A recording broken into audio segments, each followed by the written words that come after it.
جب مردکی کو وہ سب جو کیا گیا تھا معلوم ہوا تو مردکی نے اپنے کپڑے پھاڑے اور ٹاٹ پہنے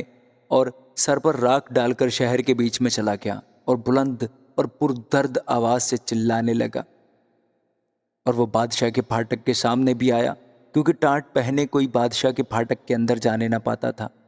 اور ہر صوبہ میں جہاں کہیں بادشاہ کا حکم اور فرمان پہنچا، یہودیوں کے درمیان بڑا ماتم اور روزہ اور گریہ زاری اور نوحہ شروع ہو گیا، اور بھتیرے ٹاٹ پہنے راکھ میں پڑ گئے، اور آستر کی سہیلیوں اور اس کے خواجہ سراؤں نے آ کر اسے خبر دی۔ تب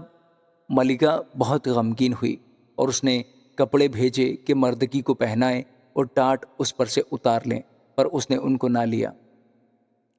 تب آستر نے بادشاہ کے خواجہ سراؤں میں سے حتاک کو، جسے اس نے آستر کے پاس حاضر رہنے کو مقرر کیا تھا، بلوایا اور اسے تاکید کی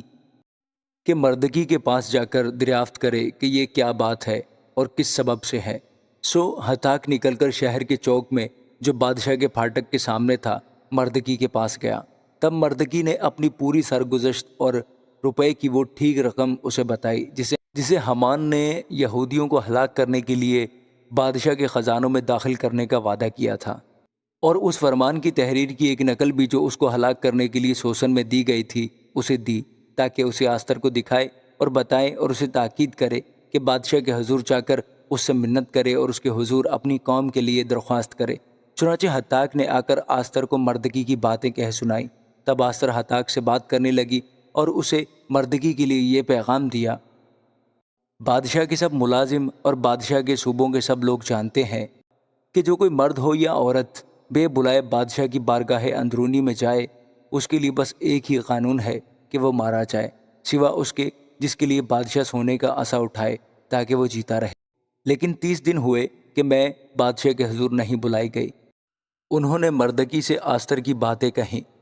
تب مردکی نے ان سے کہا کہ آستر کے پاس یہ جواب لے جائیں کہ تو اپنے دل میں یہ نہ سمجھ کہ سب یہودیوں میں سے تو بادشاہ کے محل میں بچی رہے گی،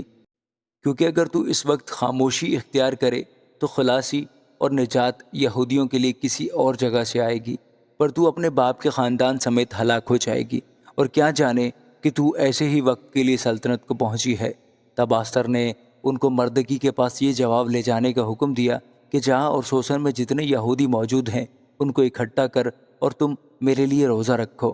اور 3 روز تک دن اور رات نہ کچھ کھاؤ نہ پیو۔ میں بھی اور میری سہیلیاں اسی طرح سے روزہ رکھیں گی، اور ایسے ہی میں بادشاہ کے حضور جاؤں گی جو آئین کے خلاف ہے، اور اگر میں ہلاک ہوئی تو ہلاک ہوئی۔ چنانچہ مردکی روانہ ہوا اور آستر کے حکم کے مطابق سب کچھ کیا۔ آمین۔